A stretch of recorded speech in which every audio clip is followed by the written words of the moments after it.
Hi Chemistry, I'm back with part 2 of the Actively Learn investigation, Where to Go? So we are on part 2, the bag. So you will need the data table for part 2 and we're going to get going. So instead of cleaning and drying both of your cups and beakers, I just did it already for you. So I have a clean cup filled with 30 milliliters of vinegar, and I have 1 spoonful of baking soda also in this bag. I don't know that you can really see it. It's right there though.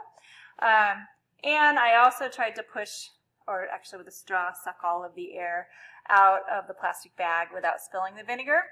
And I did not inhale any baking soda either, which is good. So we're going to record our mass. Our mass is 48.2 grams. Okay, that's our initial mass. All right, so now I'm going to tip the cup or the beaker so the vinegar and baking soda mixes. Here we go. Let's see if we're going to get any changes. Okay. And we're going to let that go for a minute. And so I'll be back in a minute. Hi Chemistry, I'm back again. So I don't know that you can really tell, but this bag is pretty inflated and there's some liquid at the bottom. It's hard to see, I understand, but you can kind of see it sloshing around there. Okay, we're going to record our final mass for this though, and it's actually, surprisingly, it's 47.9 grams. Okay, so on to trial 2. I'll be right back. All right, trial 2. Part 2, trial 2. Okay, initial mass, 50.1. Give it a dump. Get all the vinegar out.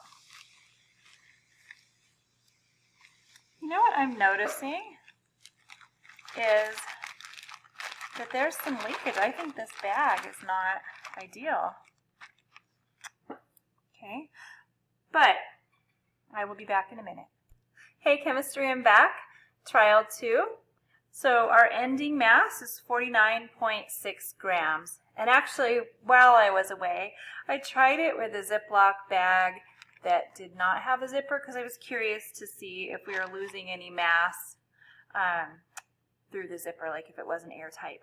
But I think the results kind of look very similar, so not to worry. All right, we're going to do trial 3 in just a second. Part 2, trial 3. Initial mass, 49.7. Tipping it in, mixing it up. I don't know if you can see it, but that bag is really expanding. I'll be back in a minute. Okay. End of the final trial. Here's our final numbers. I know it's a little hard to see from the camera, but our final mass is 49.5. Let me see if I can get that a little better for you. Okay, so we lost a 0.2 of a gram. So what you're going to do is record again in the data table. Record your information, just like you did last time. So I'm going to move this out of the way, and I'll do something fun at the end, maybe with that gas. Okay. So again, recording the observation. So the gas did fill up the bag. So when the vinegar and baking soda were reacting, a gas was created, right? And it filled up the bag. Okay. So you're going to write the initial masses here. Add those up. Take the average. Same thing as above. Final masses. Add them up. Take the average. Remember, you're dividing by 3 because there's 3 trials that we did. Change in mass, just take the final minus the initial, write that difference there, and again, get the average. Interesting fact, I would expect that the mass would not change very much because this is in a closed system.